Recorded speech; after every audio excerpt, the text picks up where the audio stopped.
John Grady was a trucker by trade and a loner by nature. With 15 years of experience on the road, he had seen it all: treacherous weather, near misses with reckless drivers, and the kind of sunrises that made long nights worthwhile. His rig, a weathered but reliable Peterbilt 379, was his home away from home. It was fitted with everything he needed for life on the road: a small sleeper cabin, a stash of road snacks, and an old CB radio he used sparingly. John was used to driving long stretches of highway alone, and he preferred it that way. But there was one stretch of road he dreaded: Route 97, cutting through the remote forests of Oregon.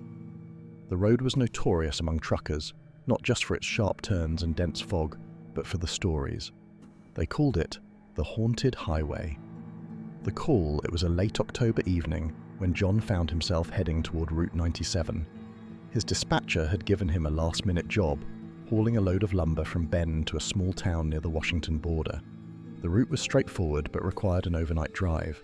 John didn't believe in ghost stories, but he didn't particularly like driving Route 97 at night. The road was poorly lit, twisting through dense woods that seemed to swallow up any light.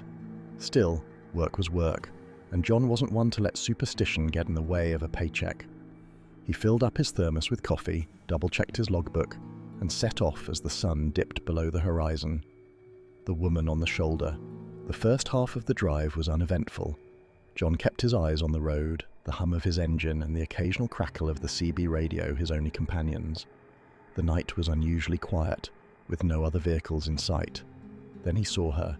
It was just past midnight when John spotted a figure on the side of the road. At first he thought it was a deer, but as he got closer he realized it was a woman. She stood on the narrow shoulder, dressed in a pale, flowing dress that seemed out of place in the cold autumn night. John's stomach tightened. Hitchhikers were rare this far out, especially at this hour. The woman didn't wave or signal for help. She just stood there, staring into the darkness. As John passed, he caught a glimpse of her face in his headlights. She was young, with pale skin and dark, sunken eyes that seemed to bore into him. He felt a chill run down his spine. He drove on for another mile before his conscience got the better of him. What if she was in trouble? What if she was hurt? Cursing under his breath, John slowed his rig and pulled over. He grabbed his flashlight and stepped out into the cold night air. But when he looked back down the road, the woman was gone. The static on the radio. Shaking off the encounter, John climbed back into his cab and continued driving. He told himself it was just his imagination. Maybe the shadows had played tricks on him, or maybe it was just some local messing around. But then the CB radio crackled to life. It wasn't unusual to pick up chatter from other drivers, but this was different. The static was sharp and erratic, like someone was trying to speak but couldn't quite form words. Help! The word was faint, barely audible, but it made John's blood run cold. He grabbed the mic. "This is Big Red," he said, using his CB handle. "Who's out there?" The static hissed in response, followed by another faint word. "Lost." John's hand tightened on the wheel. He glanced at the radio, half expecting it to spark or burst into flames. "Where are you?"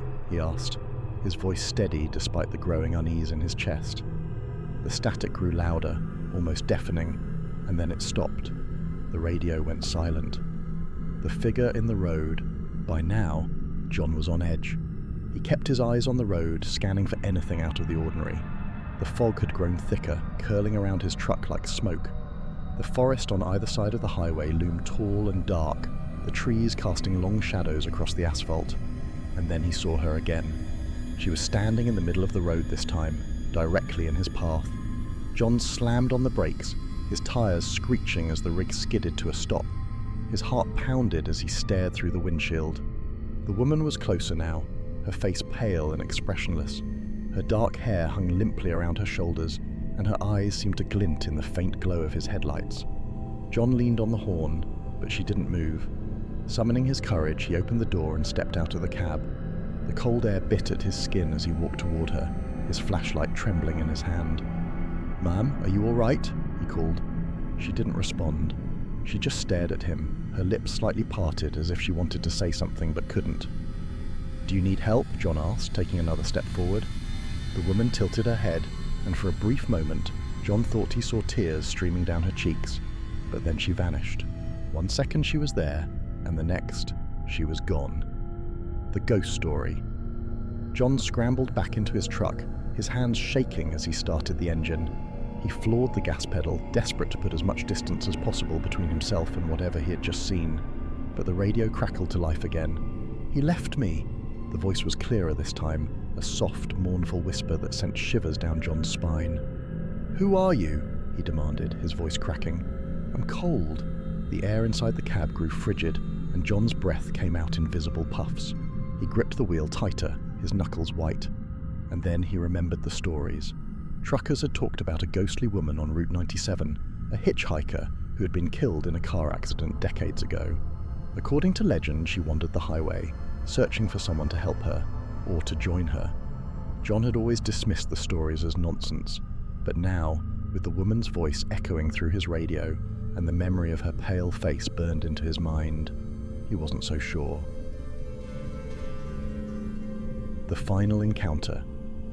As the miles rolled on, the fog grew thicker and John's nerves were shot. He kept glancing in his mirrors, half expecting to see her standing in the bed of his truck. And then, just as he thought he was in the clear, she appeared one last time. She was sitting in the passenger seat. John's heart nearly stopped as he turned to face her. She was closer now, her eyes filled with sadness, her lips trembling as if she wanted to speak. "I didn't mean to die," she whispered. John didn't know what to do.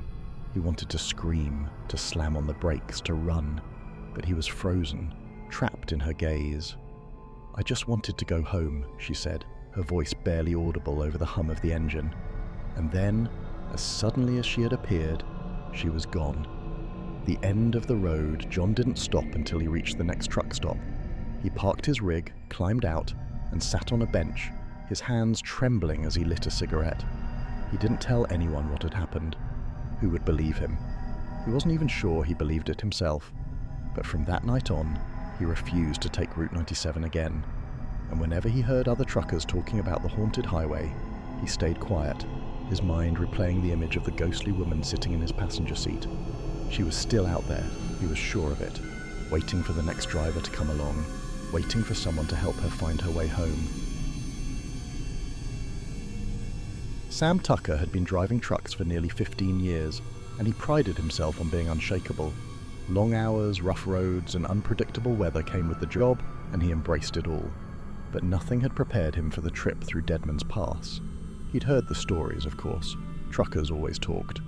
It was an isolated stretch of road winding through the northern Rockies, notorious for its sharp turns, sudden fog, and unsettling legends. People said strange things happened there. Headlights that followed you but didn't belong to any car, whispers on the CB radio, even ghostly figures on the roadside. Sam didn't believe in that nonsense. He was a practical man, grounded in reality.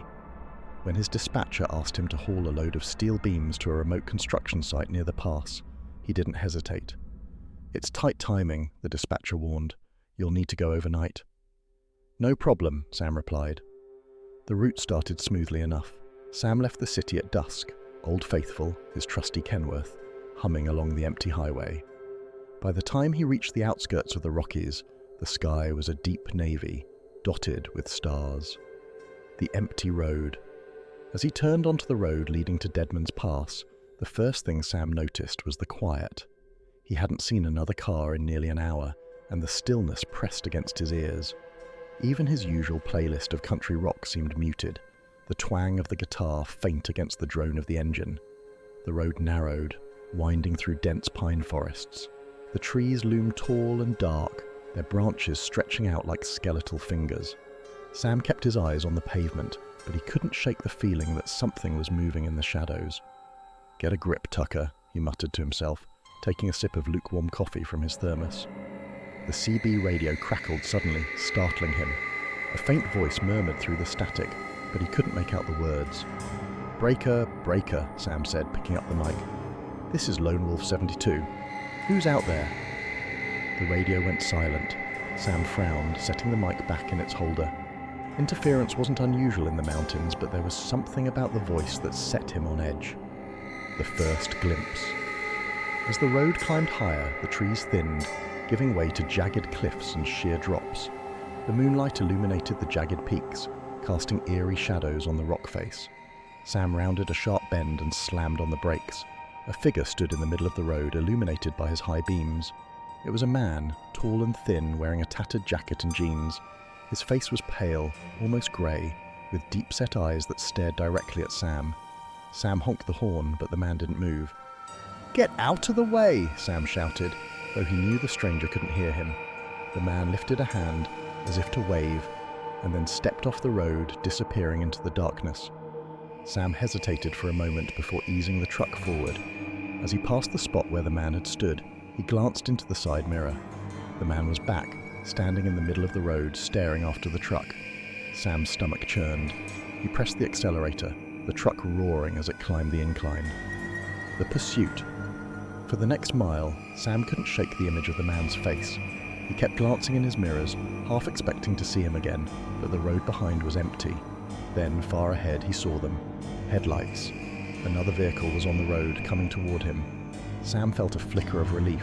He wasn't alone out here. But as the lights drew closer, something seemed off.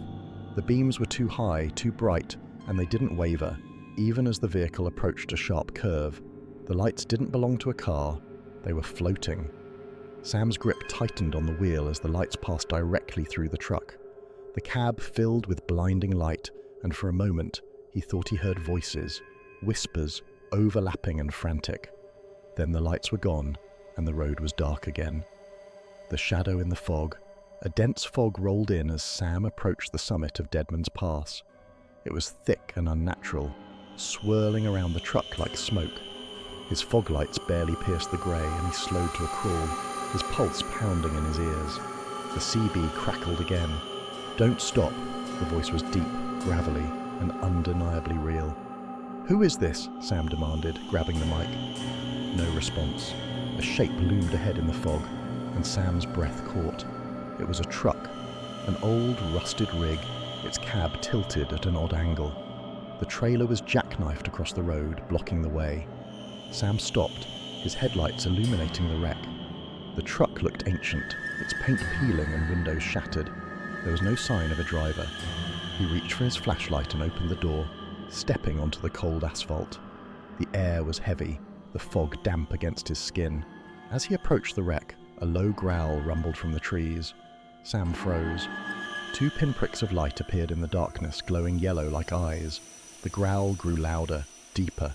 The lights moved closer, and Sam realized they weren't eyes, they were headlights.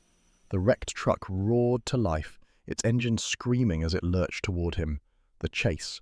Sam scrambled back into Old Faithful and slammed the door.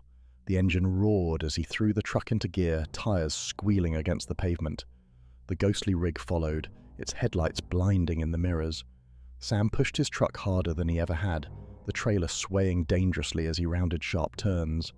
The phantom truck was relentless, its horn blaring like a banshee's wail. The fog thickened, and Sam could barely see the road. He clung to the wheel, his knuckles white as the ghostly truck closed the distance. Then, just as it seemed the rig would ram him, it veered off the road and disappeared into the trees. The descent. The fog lifted as Sam began the descent from Deadman's Pass. The forest thinned and the first rays of dawn peeked over the horizon. Sam pulled into a truck stop at the base of the mountain, his hands trembling as he cut the engine. Inside, the clerk greeted him with a smile. "Rough night?" "You have no idea," Sam muttered, pouring himself a cup of coffee. He didn't tell anyone about what he'd seen. No one would believe him. As he sat in the corner, staring out the window at the quiet parking lot, he couldn't shake the feeling that Deadman's Pass wasn't finished with him yet. Jim Thornton was a long-haul trucker with a reputation for taking the jobs no one else wanted. A man in his early 40s, his weathered face and calloused hands told the story of someone who'd spent more time behind the wheel than in his own home. His Freightliner Cascadia, nicknamed the Iron Horse, was his pride and joy. The truck's growling engine and smooth ride had carried him through countless miles of desolate highways. So when Jim got a call to deliver a refrigerated load of produce from Billings, Montana, to a remote town in Wyoming via the infamous Hollow Pass, he didn't hesitate.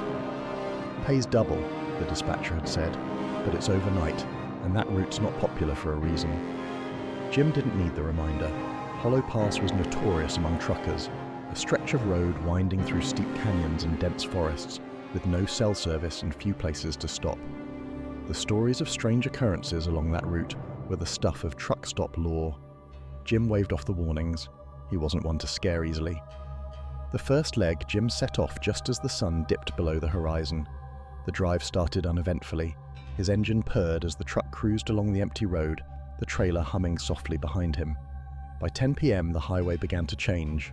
The landscape grew darker, the trees closer to the road, their gnarled branches reaching overhead like skeletal fingers. The moonlight barely penetrated the canopy. The isolation didn't bother Jim. He'd driven lonelier stretches. He cranked up the volume on his radio, a classic rock station playing familiar tunes, and kept his eyes on the winding road ahead. Then the static started. It began as faint crackling, almost drowned out by the music. Jim reached for the dial, fiddling with it to clear the signal. "Come on, don't do this now," he muttered. The static grew louder, swallowing the music entirely. He turned the radio off with a sigh, the cab now filled only with the rumble of the engine. The warning around midnight, Jim saw something up ahead, a faint, flickering light. As he got closer, it became clear that it was a car hazard light blinking weakly on the shoulder. Jim slowed the rig, his headlights revealing an old, rusted sedan with its hood propped open. Standing next to it was a man, waving both arms. Jim wasn't in the habit of stopping on isolated roads at night, but something about the man's frantic gestures made him reconsider. He pulled the truck to a stop a few yards ahead of the sedan and climbed out, grabbing his flashlight. The man was middle-aged, wearing a flannel shirt and jeans. His face was pale, his eyes wide with desperation. "Thank God you stopped," the man exclaimed. "My car broke down, and I've been here for hours. No cell service out here." Jim nodded. "Hollow Pass isn't exactly Tidway territory. Where you headed?" "Just down the road to Greyfield," the man said. "Could you give me a ride to the next town? I'd pay you for your trouble." Jim hesitated, but the man's tone was genuine. He motioned toward the cab. "Hop in." The man climbed into the passenger seat, clutching a small duffel bag. The passenger. As the truck rolled back onto the road, the man introduced himself as Ben. They made small talk, Ben thanking Jim repeatedly for stopping. Jim couldn't help but notice how tense Ben seemed. He kept glancing at the side mirrors and shifting in his seat, as if expecting something, or someone, to appear. "You all right, buddy?" Jim asked. Ben hesitated, then nodded quickly. "Yeah, just long night, you know?" Jim didn't press. Everyone had their reasons for being on the road at odd hours. But as they drove deeper into Hollow Pass, the tension in the cab grew. The forest seemed darker, the shadows on the road deeper. Then Jim noticed something in his rearview mirror. A pair of headlights, far back but closing in fast. The tailgater. The vehicle behind them grew closer, its headlights bright and unwavering. Jim frowned. It was rare to see anyone else on this road at this hour. "Someone in a hurry," he muttered. Ben turned to look, his face going pale. "You need to keep driving," he said, his voice low. Jim glanced at him, confused. "What's the problem?" "Just don't let them get close," Ben said, gripping the armrest. The car behind them swerved suddenly, veering into the opposite lane and then back again. Its headlights seemed unnaturally bright, casting harsh shadows inside the cab. Jim's unease deepened. He pressed on the accelerator, the truck roaring as it gained speed. The car followed, its lights growing brighter, closer. The pursuit. The truck barreled down the twisting road, Jim's hands steady on the wheel despite the mounting fear in his chest. The car behind them wasn't letting up, matching their speed and swerving wildly. Ben was practically hyperventilating now. "It's not going to stop," he muttered. "It's not going to stop." "What's not going to stop?" Jim demanded. Ben didn't answer. The car's headlights were blinding now, filling the mirrors with harsh white light. Jim hit the brakes, hoping to force the car to pass, but it disappeared. One moment it was there, and the next, it was gone. Jim's eyes darted to the mirrors, scanning the road behind them. There was nothing, just the empty stretch of asphalt disappearing into darkness. The truth comes out. "What the hell was that?" Jim barked, his voice shaky. Ben didn't respond immediately. He was staring straight ahead, his hands clenched into fists. Finally, he spoke, his voice barely above a whisper. "It's been following me since Greyfield. I thought I lost it when my car broke down. But it doesn't stop. It never stops." Jim's stomach sank. "What it?" Ben turned to him, his eyes filled with terror. "I don't know, but it's not human." The final encounter, the truck emerged from the forest into a stretch of open road, the stars overhead offering faint light. For a moment, Jim allowed himself to believe they were safe. Then the lights reappeared. They weren't behind the truck this time. They were ahead, hovering in the middle of the road. Jim hit the brakes, the rig skidding to a stop. The lights didn't belong to any vehicle. They floated eerily, pulsating like living things. Ben let out a choked sob. "It's here." The lights shot forward, passing through the truck's windshield without breaking it. The cab was filled with a blinding glow, and Jim felt a searing heat against his skin. Then everything went black.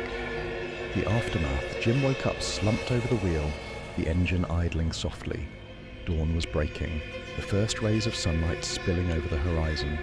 Ben was gone. The passenger door was locked, and there was no sign anyone had ever been there. The duffel bag was missing, and the seatbelt was neatly buckled. Jim's truck was parked at the edge of Hollow Pass just outside Greyfield. He reported the incident to the dispatcher, leaving out the stranger and the lights. No one would believe him anyway. To this day, truckers passing through Hollow Pass speak of strange lights and phantom cars. Some say it's the spirits of travellers who never made it out. Others think it's something older, tied to the land itself. Jim doesn't care to speculate. All he knows is he'll never take that route again. Tom Blake had spent most of his adult life on the open road. A seasoned long-haul trucker, he was known for his dependability and an uncanny ability to stay awake during grueling overnight shifts. His rig, a battered but sturdy Freightliner Cascadia, had been his home for over 10 years. It had seen countless sunsets and endured endless miles of asphalt, carrying cargo through every kind of weather imaginable. Tom was a practical man. He didn't believe in ghosts or supernatural nonsense, dismissing such tales as fuel for bored truckers gathered at rest stops. He was a man of facts.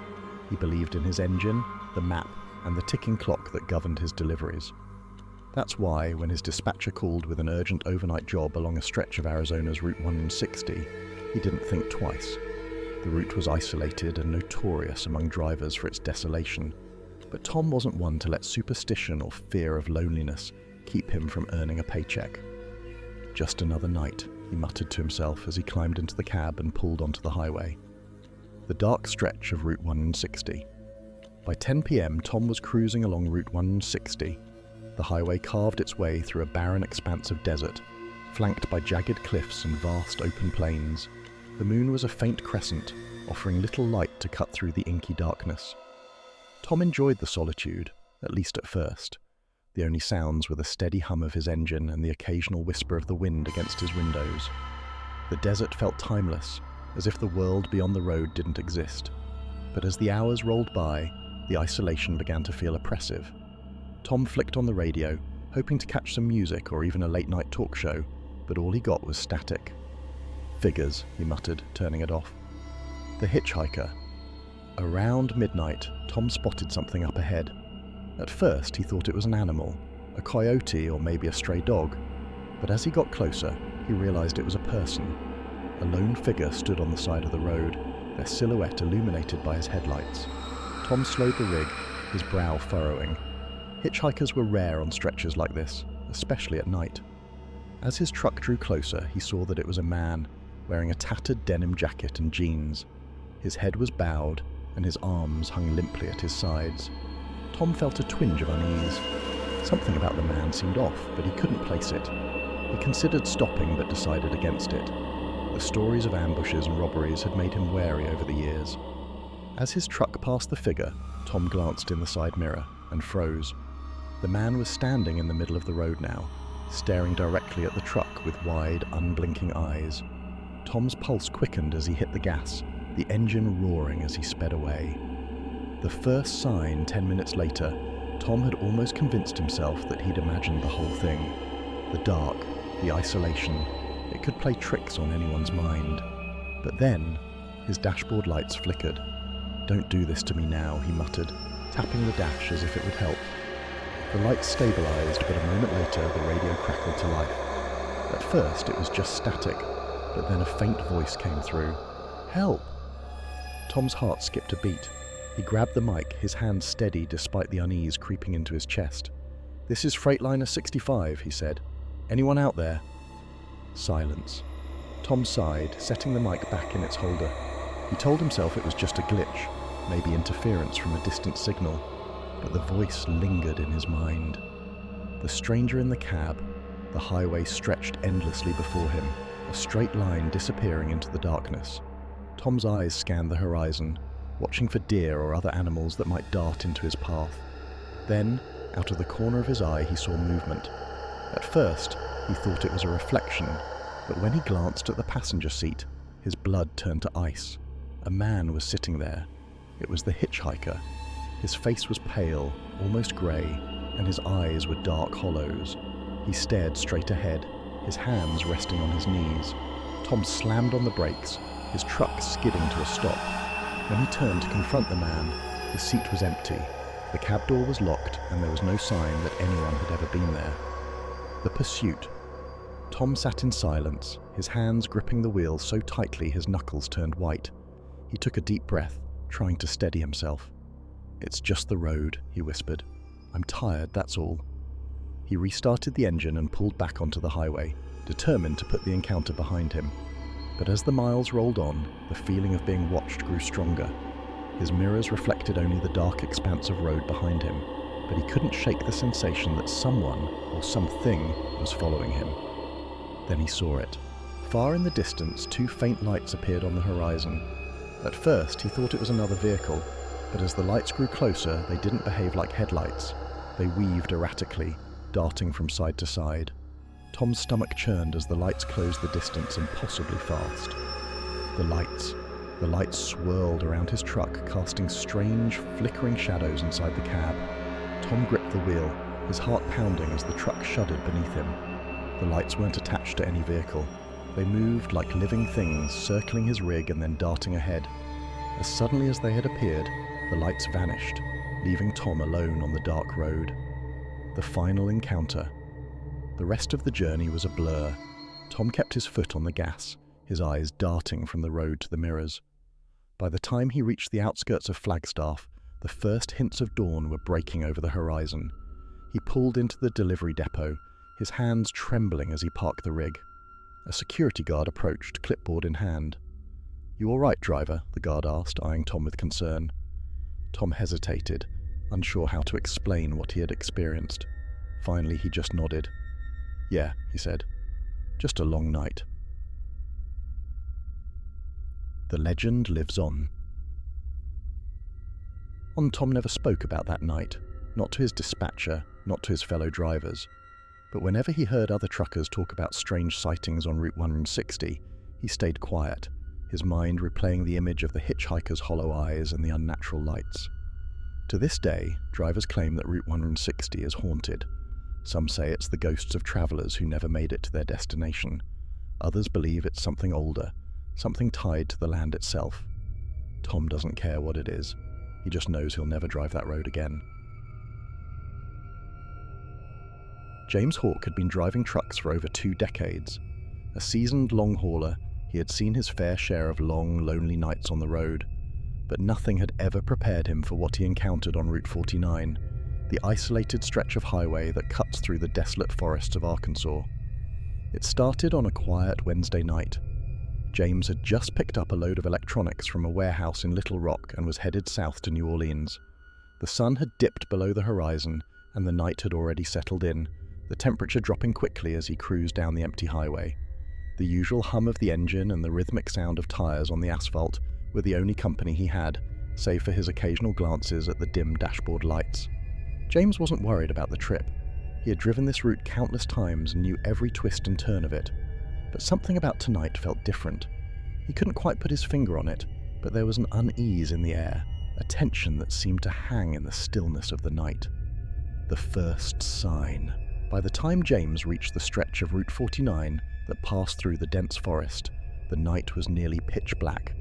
The headlights of his truck barely illuminated the road ahead, casting eerie shadows on the trees that lined both sides of the highway. It was an old stretch of road, seldom travelled, especially after dark. The further he drove, the more he felt the isolation weighing down on him. He reached for his CB radio, hoping to hear the voice of another trucker. A little conversation wouldn't hurt. "Breaker, breaker," James said, his voice cutting through the static. "Anyone out there on Route 49? There was silence for a moment before a voice crackled back. "Yeah, I'm here, Big Rig. You on 49? James frowned, a bit surprised that someone was out here this late. "Yeah, I am. You heading south?" The voice on the other end seemed distant, almost like the person was too far away or speaking through a tunnel. "Just keep driving, Big Rig. Don't stop for anything." The hairs on the back of James's neck stood up. "What do you mean, don't stop?" The radio was silent for a moment, and then the voice returned, lower this time, almost a whisper. "You'll see it soon. Just keep moving." Before James could respond, the line went dead. He stared at the radio in confusion, shaking his head. He had heard strange things on the CB before, but this was different. He glanced at his mirrors, half expecting to see another truck trailing behind him, but the road was as empty as it had been when he started. He shrugged it off and focused on the road ahead. The unseen passenger hours passed, and James found himself growing more and more tired. His eyes kept drifting shut, only for him to snap back to attention at the sound of his truck's tires on the road. The radio was silent now, and the truck's engine hummed steadily beneath him. He yawned and rubbed his eyes, trying to keep his focus. The only sounds now were the growls of the engine and the occasional rattle of the truck. He didn't even notice the figure standing at the side of the road until he was almost upon it. A man, tall, thin, dressed in a weathered coat, stood in the darkness, staring at James's headlights. His face was pale, almost sickly under the glow of the truck's beams. For a split second, James thought he saw something else in the man's eyes, something hollow, like an empty abyss. James slammed on the brakes, his heart racing. He pulled over to the side of the road, his tires screeching against the pavement. "Shit," James muttered to himself, unsure whether he had just imagined the figure. He sat there for a moment, breathing heavily, his hands gripping the steering wheel. He glanced over at the spot where the man had stood, but the road was empty now. No one was there. "Get it together," he muttered, trying to shake off the fear that had gripped him. He had seen plenty of hitchhikers before, strange ones, sure, but never anything that made him feel like he had just seen a ghost. He started the engine and pulled back onto the road, trying to ignore the unease that clung to him like a second skin. The flickering lights. It wasn't long after that the truck started acting strangely. The dashboard lights flickered, and the truck's engine sputtered for a moment before steadying again. James cursed under his breath and reached for the CB radio once more. "Anyone out there?" he asked. The radio crackled in response, but it was only static. Just as he was about to put the radio down, the lights of his truck dimmed again, and the engine sputtered once more. He felt a lurch in his stomach as the truck jerked, its speed dropping rapidly. "God damn it," James muttered, glancing out of the windshield to see if there was anything on the road ahead.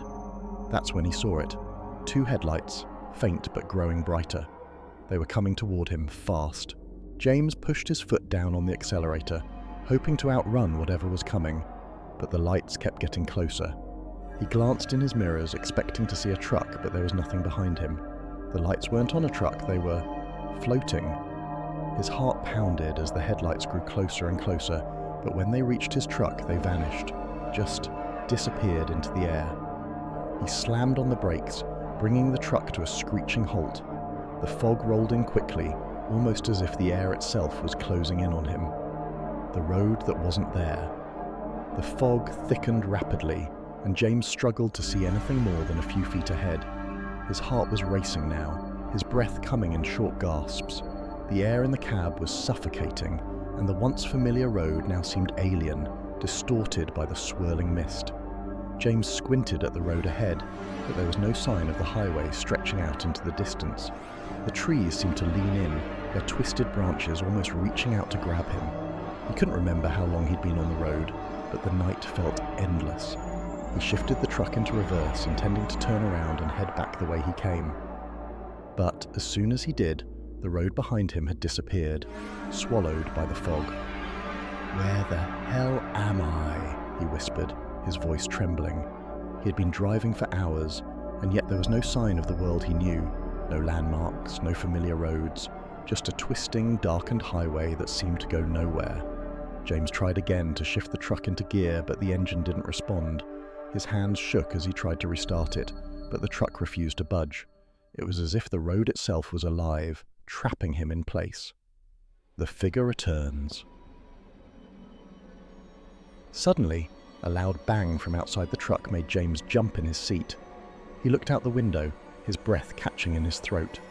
The figure from earlier, the man with the hollow eyes, was standing right outside his truck, staring at him through the glass. James reached for the door handle, but before he could open it, the man spoke, his voice coming from all around him. "Get out," the man whispered, his voice low and menacing. "You shouldn't be here." Before James could respond, the figure reached out and began to tap on the window, each tap slow and deliberate. James's hands were frozen, unable to move. Then the figure grinned, his teeth sharp and yellow, and in that moment James understood. The figure was not a man, and this was not the road he knew. The fog closed in around the truck like a vice. The engine sputtered once more before falling silent, and James was trapped. The truck was no longer moving. The figure was no longer outside. The end of the road. The next morning, the highway patrol found James's truck, abandoned on the side of Route 49. His CB radio was still on, crackling with static, but there was no sign of him. There was no sign of the man, no fog, nothing out of the ordinary.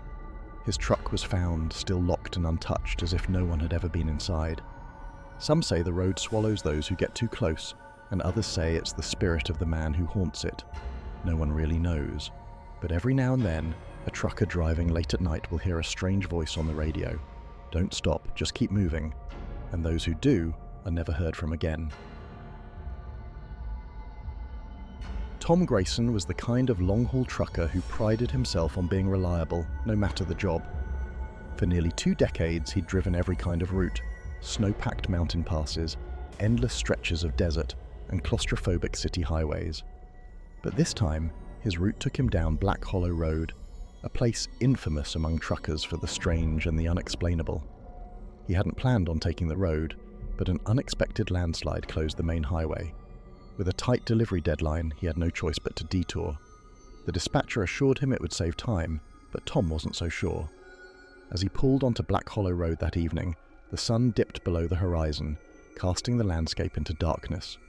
Towering pines lined the narrow, winding road, their gnarled branches stretching out like skeletal arms. Tom adjusted his mirrors and flicked on the high beams, the hum of his rig the only sound breaking the oppressive silence. The first sign, the first hour, was uneventful. The road was rough, full of cracks and potholes, but Tom had driven worse. His headlights illuminated only a few feet ahead, making the black asphalt seem endless. As he climbed higher into the hills, the CB radio crackled to life. "Breaker, breaker. Anyone on Black Hollow tonight?" a voice asked. It sounded faint, distant, as though it was being transmitted from miles away. Tom grabbed the mic. "This is Big Red 52. Yeah, I'm on Black Hollow. You close by?" No response. Static hissed through the radio, followed by what sounded like faint laughter. Then it went silent. Tom frowned and set the mic back in its cradle. The CB was finicky in remote areas, but something about that laughter unsettled him. The lone figure. Around a sharp bend, Tom spotted a figure standing by the side of the road. At first, he thought it was a hitchhiker, a rare sight on these back roads. The man was tall and thin, wearing a dark coat and hat. He stood perfectly still, his head slightly tilted as if watching the truck approach. Tom slowed, but he didn't stop. The man raised an arm, not to wave, but to point, straight ahead. Tom's stomach churned. He kept driving, glancing in the side mirror. The man didn't turn to watch him pass. He just stood there, his arm extended toward the dark road ahead. The pursuit. About 20 minutes later, Tom noticed something strange in the rearview mirror. Headlights. He hadn't seen another vehicle all night, and he hadn't passed any turn-offs. Where had it come from? The lights were distant at first, but they grew brighter with each passing minute. The vehicle was moving fast, far too fast for the winding road. Tom eased his foot off the accelerator, letting the truck slow slightly. He expected the vehicle to overtake him, but it didn't. Instead, the headlights stayed just behind him, tailing him at an uncomfortably close distance. Tom flicked on his turn signal and pulled into a narrow lay-by, giving the other driver space to pass. But when he came to a stop and looked in the mirror, the headlights were gone. The road behind him was empty. The fog, as Tom continued, a thick fog began to roll in, clinging to the road and shrouding the trees. His fog lights barely penetrated the dense grey, forcing him to slow to a crawl. The CB crackled again. This time it was a voice, low and gravelly. "Don't stop." Tom's heart skipped a beat. He grabbed the mic. "Who's out there? What do you mean, don't stop?" The radio hissed, then fell silent. A chill ran down Tom's spine. The crash, the fog grew heavier, and Tom's world shrank to the narrow stretch of road illuminated by his headlights. The truck's tyres thudded against uneven pavement, and he had to fight to keep the rig steady. Then he saw it, a wrecked car in the middle of the road. The car was mangled, its roof caved in and windows shattered. A figure slumped over the steering wheel, motionless. Tom's breath caught. He grabbed his flashlight and opened the door, stepping down into the cold, damp air. "Hey," he called, his voice echoing in the fog. "You okay in there?" No response. As he approached the car, his boots crunching on broken glass, the fog seemed to close in around him. The air grew heavy, almost suffocating. He shone the flashlight through the driver's side window. The seat was empty. Tom stepped back, his pulse racing. He was certain he'd seen someone in the car. The sound of footsteps echoed behind him. He whipped around, the flashlight beam slicing through the fog. Nothing. Then the car's engine roared to life. Tom stumbled backward as the wrecked vehicle lurched forward, its headlights flaring to life. The car swerved around him and disappeared into the fog, its taillights fading like embers. The shadow in the road shaken, Tom climbed back into his truck and locked the doors. He started the engine, the familiar rumble grounding him slightly. Shaken, Tom climbed back into his truck and locked the doors. He started the engine, the familiar rumble grounding him slightly. But as he pressed on, the road ahead seemed to stretch endlessly, each curve leading to another identical stretch of asphalt. Then he saw the shadow. It was massive, stretching across the road like a dark stain. At first, he thought it was a fallen tree, but as his headlights neared it, the shadow began to move. It rose slowly, taking on the shape of something humanoid but impossibly large. Its limbs were long and spindly, its face featureless. Tom's instincts screamed at him to turn around, but there was no room to maneuver the truck. The shadow stepped aside, melting into the trees. Tom didn't wait to see if it would return. The final stretch. The fog began to lift as dawn approached, the pale light revealing a landscape that looked alien and lifeless. The trees were gnarled and twisted, their bark blackened as if by fire. When Tom finally reached the highway junction, the oppressive weight in his chest lifted. He pulled into a truck stop just off the main road, his hands trembling as he cut the engine. Inside, the clerk greeted him with a friendly smile. "Rough night?" Tom nodded. You could say that. He didn't mention the wreck, the shadow, or the strange man. He wasn't sure anyone would believe him. But as he sipped his coffee, staring out the window at the quiet parking lot, he noticed something that made his blood run cold. A pair of faint headlights far off in the distance, hovering just above the horizon, waiting. Carl Daniels had been driving trucks for over 15 years, hauling everything from frozen meat to heavy machinery across the heart of America. He'd seen it all, the lonely stretches of highway, the endless fields of corn, and the little roadside diners where truckers swapped stories. But nothing could have prepared him for the night he spent on Route 66. It was just another night shift, or at least that's how Carl saw it. He was in his rig, hauling a load of equipment from Chicago to Los Angeles.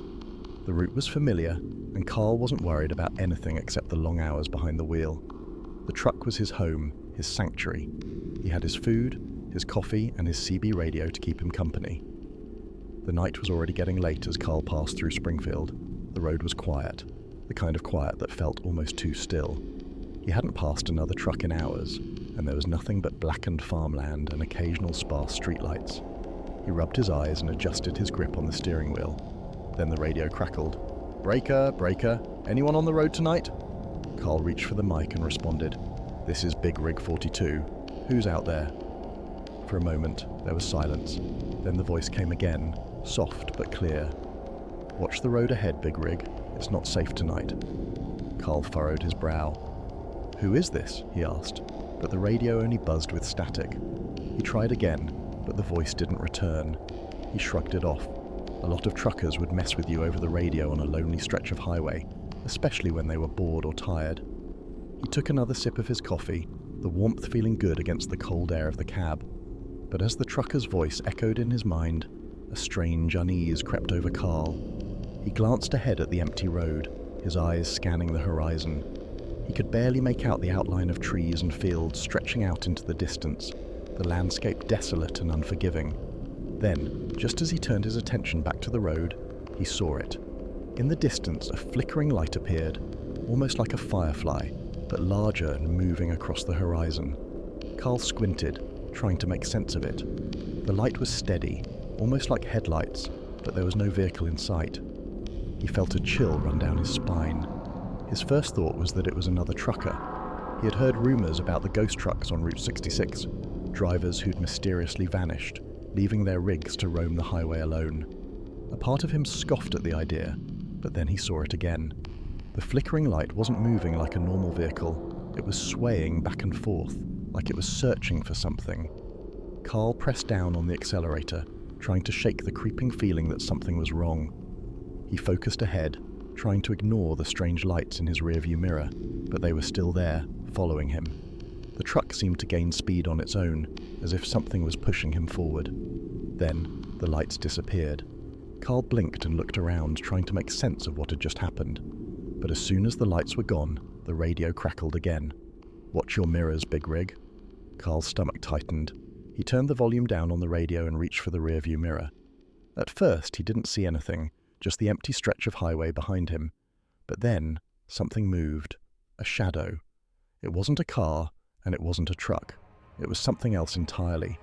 The shape was tall and dark, moving across the road at an unnatural speed, too fast to be anything human. It seemed to glide, its form shifting in and out of view as if it was made of smoke or darkness itself. Carl's heart began to race. He slammed his foot on the brakes and swerved to the side of the road, the truck jerking as it pulled off the asphalt. The shadow kept moving, slowly at first, and then it stopped right in front of the truck. Carl could feel the temperature in the cab drop suddenly, like the air itself had turned cold. He held his breath, his knuckles white on the steering wheel. He tried to make sense of what he was seeing, but it didn't look real. It couldn't be real. But then it moved again, shifting from the road to the passenger side window. Carl saw it clearly for the first time. A tall, gaunt figure, dressed in dark clothes, its face obscured by the shadows. It didn't look like any man he'd ever seen. There were no features, just dark, empty space where eyes should be, where a face should be. Carl couldn't move. His body felt frozen, his breath caught in his throat. Then the figure reached out, its long, spindly hands scraping against the window. The sound was sharp, like nails dragging across glass, and Carl's heart skipped a beat. He slammed the gas pedal, jerking the truck back onto the road, and the figure disappeared into the darkness, leaving nothing but the faint sound of its breath on the wind. The descent, Carl didn't know how long he drove after that. His eyes were wide, glued to the road ahead, and he didn't dare look in the mirrors again. The shadows seemed to follow him, just out of sight but always present. The radio was silent now, the only sound the hum of the truck's engine and the beat of his heart in his ears. The road stretched on endlessly, and Carl knew he needed to get off the highway. He had to stop. But every truck stop was too far, and the night was wearing him thin. His head felt heavy, his eyes blurred from the lack of sleep. The moon had risen higher in the sky, casting long shadows across the road. It was as if the entire landscape was holding its breath, waiting for something. And then it happened. Out of nowhere, a heavy fog rolled in from the fields. It was thick, swallowing the road entirely. The truck's headlights barely pierced the mist, and Carl could barely see a few feet ahead. He slammed on the brakes, barely avoiding a collision with a dilapidated road sign that had materialized in the fog. He reached for the radio again. "Anyone out there?" he said, his voice shaky. The response was immediate. "Don't stop, Big Rig. Get off the road, now." Carl didn't hesitate. He threw the truck into reverse and slammed the gear shift, desperate to get off the highway. But as he tried to maneuver, the fog seemed to close in, pulling him deeper into the night. The sound of tires scraping against gravel was drowned out by the sound of something else, something moving toward him, something large. Carl's headlights flickered and then went out, plunging him into complete darkness. His breath quickened as the sound of footsteps grew louder. His truck shook, as though something large and heavy was pressing against it, pushing it off the road. Then he saw it again, the shadow. But this time, it wasn't just one figure. There were more, shapes moving through the fog, circling him, their hands scraping against the metal of the truck. Carl's hands flew to the horn, pressing down desperately, but it didn't stop the noise. It only seemed to draw them closer. The escape. Carl didn't know how long he'd been trapped in the fog. His eyes were wild, his hands trembling as he slammed the accelerator and tried to get the truck moving again. The shadows were all around him, pressing in, blocking his way. He had to get out. He had to. With a final push, the truck lurched forward, the engine roaring to life. The fog began to lift, and Carl found himself on the open road again, the shadows fading into the night. He didn't look back. It wasn't until hours later, when he finally pulled into a truck stop near Albuquerque, that he realized he had no idea where the time had gone. His hands were still shaking, his eyes bloodshot from exhaustion. He could barely remember the last few hours. He sat there for a moment, just staring into the darkness, the quiet night broken only by the sound of distant truck engines. Then, the radio crackled again, the same voice he'd heard earlier. "Watch the road, Big Rig. We're still out there." Carl didn't respond. He turned off the radio and went inside, not looking back at the empty stretch of road behind him. He'd had enough. Long-haul trucker Sam Grady had seen just about everything the highways of America could throw at him. Slick mountain passes, endless stretches of desert, blinding snowstorms, and long, lonely nights with only the hum of his engine to keep him company. But nothing could have prepared him for the night he took the midnight freight job through Coleridge Highway. Coleridge was one of those places that didn't appear on most maps. The highway was a winding, desolate stretch of road that snaked through the Appalachian Mountains, cutting through dense woods and abandoned mining towns. Few truckers took the route willingly, especially after dark. Stories of disappearances and strange sightings had earned the road a sinister reputation. Sam wasn't one to buy into ghost stories, but he needed the money. His dispatcher's words still rang in his ears as he secured the last of the freight to his trailer. "It's a straight shot, Sam," the dispatcher had said. "Get there by morning and the bonus is yours." Sam had nodded, determined to make the delivery on time. The freight, a load of construction equipment, wasn't particularly unusual, but the route was. As he climbed into his rig, the aging but reliable Iron Titan, he glanced at the clock. Midnight. The highway stretched ahead, dark and foreboding. Sam turned on his high beams, shifted into gear, and rolled out. The first signs. The first hour was uneventful. The road was narrow and poorly maintained, with cracks and potholes that jostled the truck. The trees on either side were thick, their branches forming a canopy that blocked out the moonlight. Sam kept his eyes on the road, his fingers drumming on the steering wheel in time with the music playing softly on the radio. He sipped coffee from his thermos, the bitter taste helping to stave off fatigue. As he rounded a sharp curve, something flickered in the corner of his eye. He glanced at the side mirror but saw nothing. Probably just the trees, he thought, brushing it off. But the feeling of being watched lingered, the stranger. Not long after, Sam spotted a figure standing on the side of the road. At first, he thought it was a hitchhiker, a rare sight this far out. As his truck approached, the figure raised an arm, waving slowly.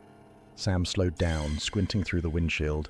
The figure was a man, tall and thin, dressed in an old-fashioned suit that seemed out of place in the middle of nowhere.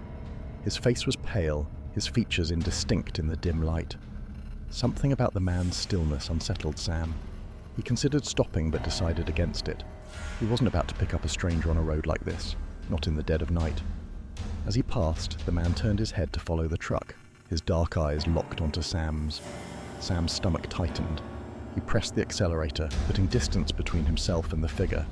When he checked the rearview mirror, the man was gone. The pursuit. The road grew rougher as Sam climbed higher into the mountains.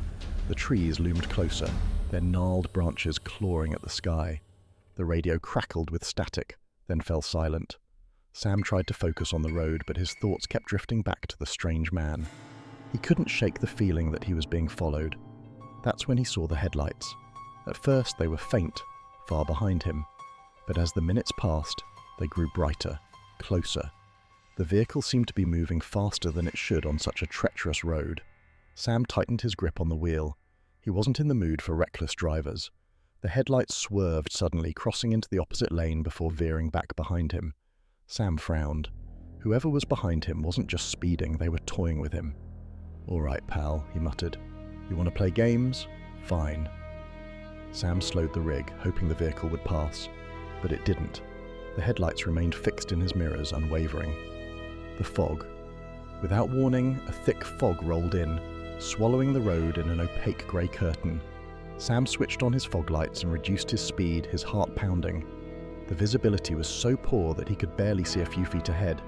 The headlights behind him vanished into the fog. For a moment, Sam felt a flicker of relief. Then he heard it. A low, guttural growl, like metal grinding against metal, echoed through the cab. Sam's pulse quickened as he glanced at the mirrors.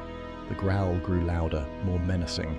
Suddenly, something slammed against the side of the trailer. The impact shook the truck, sending a shudder through the cab.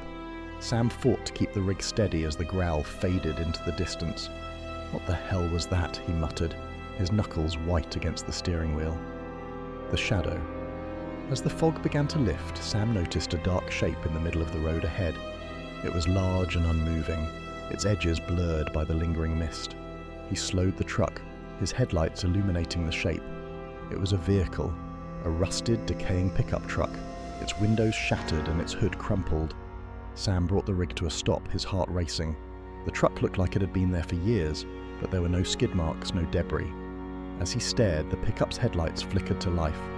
Sam's breath caught in his throat as the engine roared, and the truck lurched forward, its shattered grille aimed directly at him. He slammed the accelerator, Iron Titan roaring as it surged ahead. The rusted pickup followed, its engine howling like a wounded animal. The escape. Sam pushed the rig harder than he ever had, the trailer swaying dangerously as he navigated the winding road.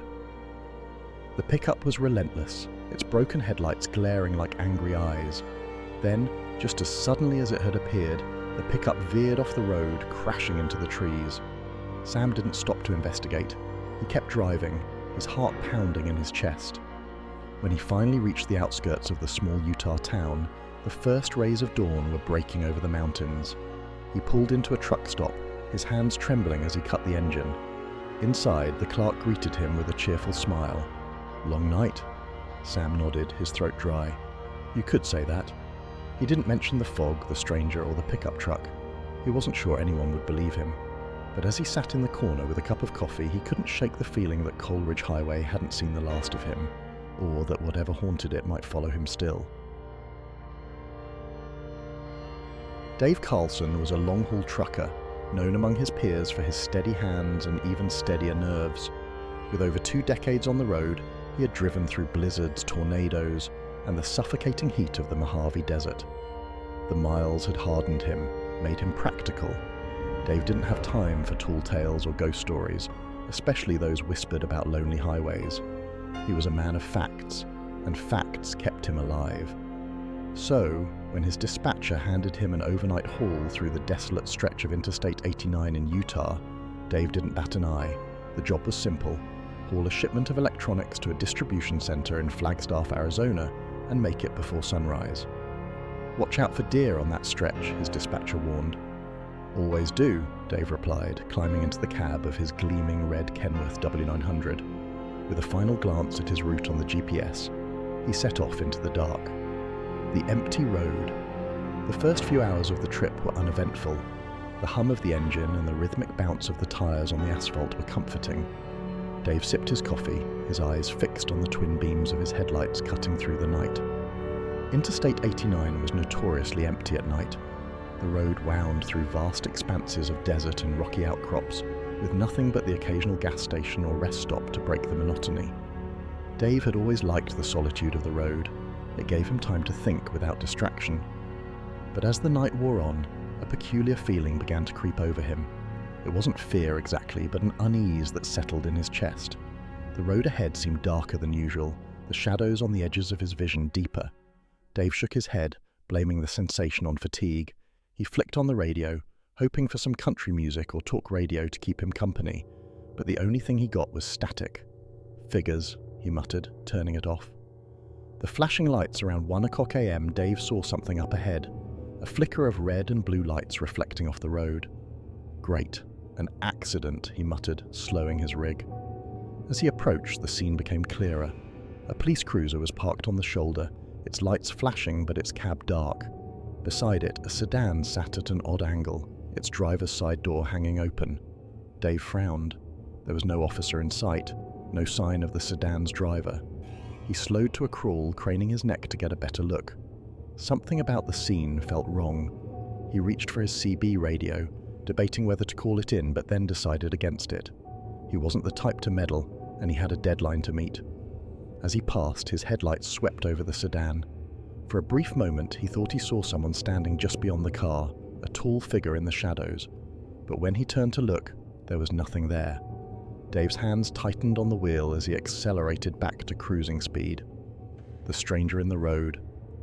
Half an hour later, Dave spotted something else, a lone figure walking along the side of the highway. It was a man dressed in a tattered jacket and jeans, his head bowed as he trudged through the night. As Dave drew closer, he noticed the man wasn't carrying anything, no backpack or bag, which struck him as odd for someone walking in the middle of nowhere. Dave's first instinct was to stop and offer a ride. Truckers had an unspoken rule about helping people in trouble, but something about the man gave him pause. His posture was stiff, almost unnatural, and he didn't react to the approaching headlights. When Dave's rig was just a few yards away, the man suddenly turned his head. For a split second, their eyes met, and Dave felt a jolt of fear unlike anything he'd ever experienced. The man's face was pale, his eyes dark and hollow. He opened his mouth as if to scream, but no sound came out. Dave slammed on the horn, his truck roaring as it thundered past the figure. When he glanced in his mirror, the man was gone. The distorted radio. Dave tried to shake off the encounter, but his nerves were rattled. He couldn't stop thinking about the man's face, those eyes, that silent scream. To distract himself, he reached for the CB radio again, hoping to catch some chatter from other drivers. "This is Red Rooster," he said, using his call sign. "Anyone else out on 89 tonight?" Static crackled in response, followed by a faint voice. "Turn around."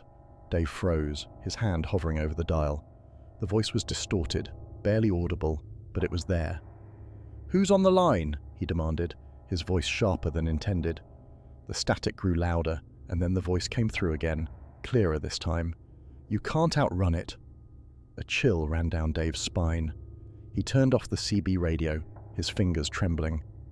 The pursuit. The road ahead seemed to stretch on forever, an endless ribbon of asphalt disappearing into the darkness. Dave's grip on the wheel was tight, his eyes scanning the road for any sign of movement. And then he saw them, headlights in his mirror. At first, he felt relief.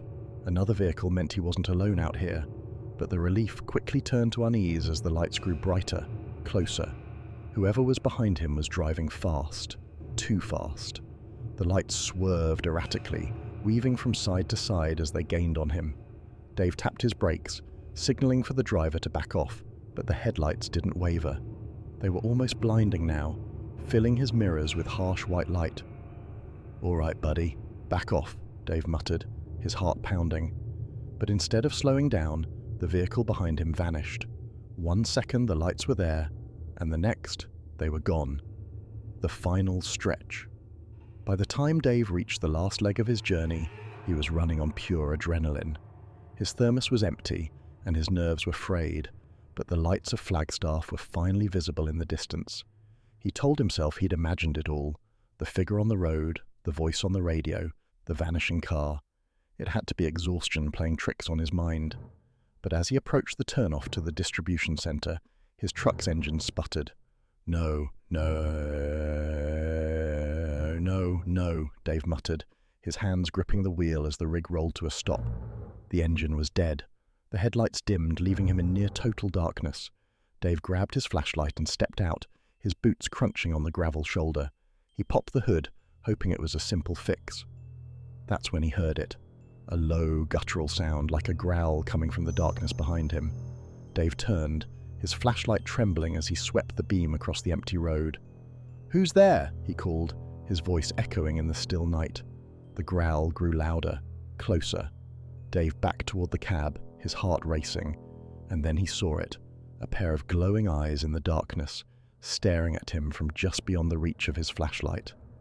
The aftermath. When Dave's truck was found the next morning, it was parked neatly on the shoulder of Interstate 89. The cab was empty, the keys still in the ignition. The only sign of Dave was a single boot lying in the middle of the road. To this day, truckers on Route 89 tell the story of the midnight run, of the man who vanished without a trace. And some say if you're driving that lonely stretch late at night, you might hear a voice crackling through your CB radio whispering, "Turn around."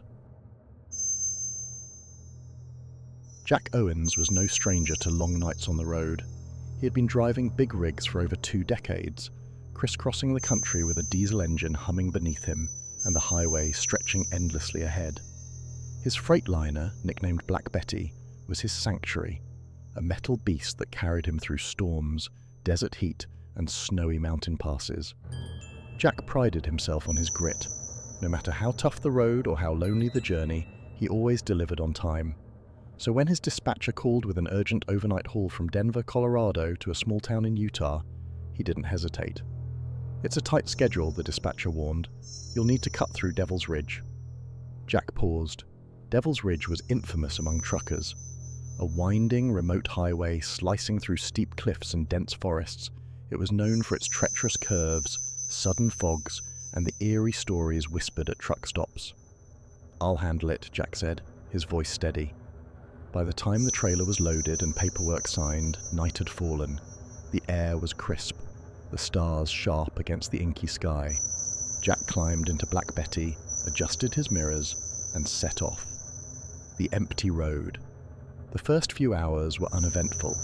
The highway was deserted, save for the occasional flicker of headlights from distant cars heading the other way. Jack settled into his routine, sipping coffee from a thermos and listening to a classic rock playlist. As he neared Devil's Ridge, the terrain changed. The flat plains gave way to steep inclines and sharp turns. The road grew narrower, the forest denser. Towering pines lined the highway, their shadows twisting under the moonlight. Jack felt a faint unease but brushed it off. He had driven worse roads. Then he noticed something strange. His CB radio, which had been quiet all night, crackled to life. A faint voice broke through the static, but it was too distorted to understand. "Breaker, breaker," Jack said, gripping the mic. "This is Big Rig 45. Who's out there?" The static continued, then fell silent. "Must be interference," Jack muttered, setting the mic back in its holder. The stranger on the road, around midnight, Jack spotted something up ahead. At first, it looked like an animal, a deer or maybe a coyote, but as his headlights swept over the figure, he realized it was a person. A man stood on the side of the road, waving both arms. He was wearing a hooded jacket, his face obscured in the shadows. Jack slowed the rig, his foot hovering over the brake. Hitchhikers were rare this far out, especially at night. As he passed the figure, Jack glanced in the side mirror and froze. The man wasn't standing on the shoulder anymore. He was in the middle of the road, staring directly at the truck. His hood had fallen back, revealing a pale, expressionless face. Jack's pulse quickened. He pressed the accelerator, Black Betty roaring as she surged forward. The pursuit. Jack tried to shake off the encounter, telling himself it was just a drifter playing a prank. But as the miles rolled by, the unease in his chest grew. The forest seemed darker now, the road more menacing. Then he saw it. In the rearview mirror, a pair of headlights appeared, far back, but closing in fast. Jack frowned. He hadn't seen another vehicle in hours. Where had it come from? The lights grew brighter, closer. The vehicle behind him was gaining speed, its headlights bouncing erratically. Jack tightened his grip on the wheel. "What's your problem, buddy?" he muttered. The car swerved suddenly, veering into the opposite lane before swinging back behind him. Its headlights flickered, casting strange shadows inside the cab. Jack's gut told him something was very wrong. He hit the gas, pushing Black Betty harder than he usually dared on such a winding road. The fog, the car, didn't let up. It tailed him relentlessly, its headlights like piercing eyes in the darkness. Then, just as Jack was nearing a particularly sharp turn, a thick fog rolled in. It appeared out of nowhere, swallowing the road and the forest in a grey haze. Jack cursed under his breath, slowing the truck. The headlights behind him disappeared into the mist. but the feeling of being pursued didn't leave. The fog was so dense that Jack could barely see a few feet ahead. He flicked on his hazard lights and crept forward, every nerve on edge. Then his CB radio crackled again. "Stop." The single word was clear, spoken in a deep, hollow voice. Jack's heart pounded. He grabbed the mic. "Who is this? What do you want?" Silence. The shadow. As Jack rounded a curve, he saw a shadow in the fog, something massive and unmoving, blocking the road. He slammed on the brakes, the truck skidding to a stop. His headlights illuminated a figure standing in the middle of the highway. It was the man from before. He was closer now, his face fully visible. His eyes were empty sockets, his skin grey and lifeless. Jack's hands shook as he shifted into reverse, but before he could move, the figure vanished. A sudden, violent bang shook the cab, as if something had struck the side of the trailer. Jack whipped his head around, but the mirrors showed nothing. The chase. The fog began to lift, revealing the road ahead. Jack didn't waste a second. He gunned the engine, the truck lurching forward, but the headlights reappeared in his mirrors, closer than ever. The vehicle behind him was impossibly fast, closing the distance in seconds.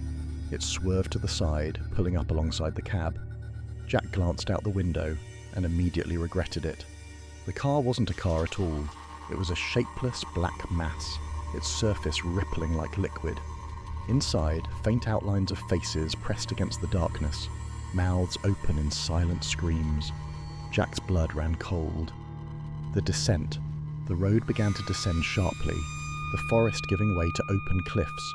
Jack focused on the highway, ignoring the unnatural thing beside him. But the black mass didn't relent. It surged ahead, cutting him off. Jack slammed the brakes, his rig shuddering as it skidded to a halt mere inches from the edge of the cliff. The mass dissolved into the fog, leaving nothing behind. Jack sat frozen, his hands gripping the wheel. The silence was deafening, broken only by the ticking of the cooling engine. The escape. As dawn broke, Jack finally reached the outskirts of a small town. He pulled into a truck stop, his legs trembling as he climbed out of the cab. Inside, the clerk greeted him with a cheerful smile. "Long night?" Jack didn't answer. He grabbed a cup of coffee and sat in the corner, his mind replaying the night's events. He never drove through Devil's Ridge again. The stories truckers told at rest stops didn't seem so far-fetched anymore.